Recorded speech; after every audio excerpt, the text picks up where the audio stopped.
खबर है महाराष्ट्र के गोंदिया जिले की, जहां जिला सत्र न्यायालय ने जिंदा जलाकर हत्या करने वाले आरोपी को फांसी की सजा सुनाई है। मामला गोंदिया जिले के सूर्या टोला इलाके का है, जहां रहने वाली एक महिला फरवरी 2023 को जब अपने मायके आई थी, तब उसका पति उससे मिलने घर आया। उसको अपनी पत्नी के चरित्र पर शक होने लगा, जिसके चलते उसने अपने ससुर, पत्नी और 5 साल के बेटे पर पेट्रोल डालकर उन्हें जिंदा जला दिया था। वहीं इस घटना की जानकारी मिलते ही मौके पर पहुंची पुलिस ने महज कुछ ही घंटों में आरोपी को गिरफ्तार कर लिया था।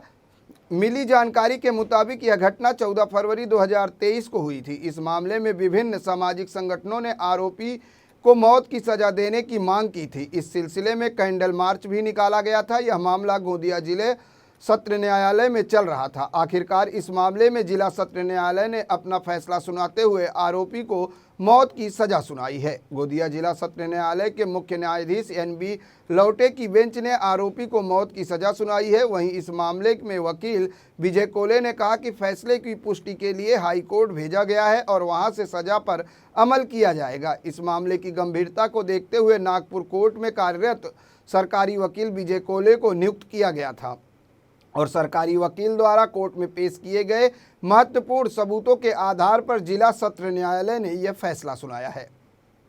गेल्या वर्षी 2023 फेब्रुवारीमध्ये आपला लहान मुलगा, पत्नी आणि सासरे या तिघांचा पेट्रोल ओतून त्यांचा जाळून त्यांची हत्या केली होती।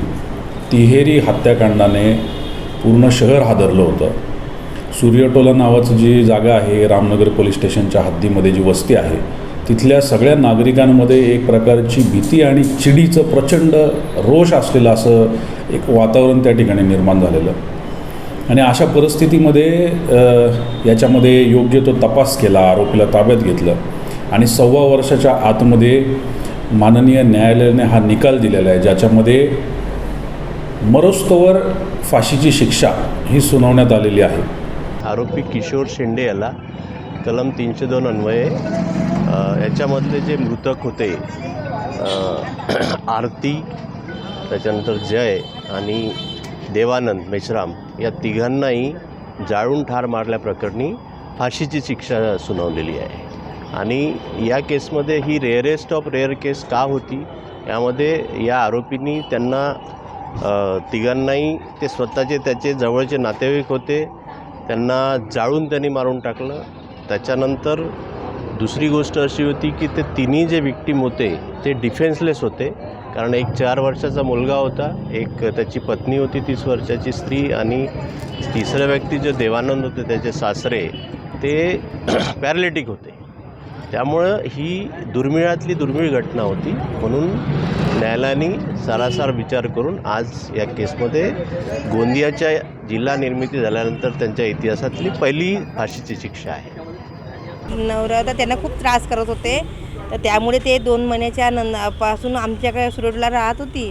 त्या दिवशी 14 तारखेला फेब्रुवारीला ते रात्री आले, रात्री 12 वाजता ना पेट्रोल टाकून त्यांनी आग लावली आणि त्यामुळे ते आरतीला मरण जाग्या, आरती आणि ते तिचे वडील होते ते जाग्यावरच मरण पावले आणि आरती आणि तिचा मुलगा जय त्याला नागपूरला नेण्यात आले। काही एक दिवसाच्या नंतर तो मुलगा मरण पावला ना, 8 दिवसाच्या नंतर ते आरती मरण पावली। पण त्यामुळे आम्हाला काही न्याय मिळाला नव्हता। आता 14 महिन्याच्या नंतर आम्हाला न्याय मिळाला आहे, त्याला फाशीची शिक्षा झाली आहे।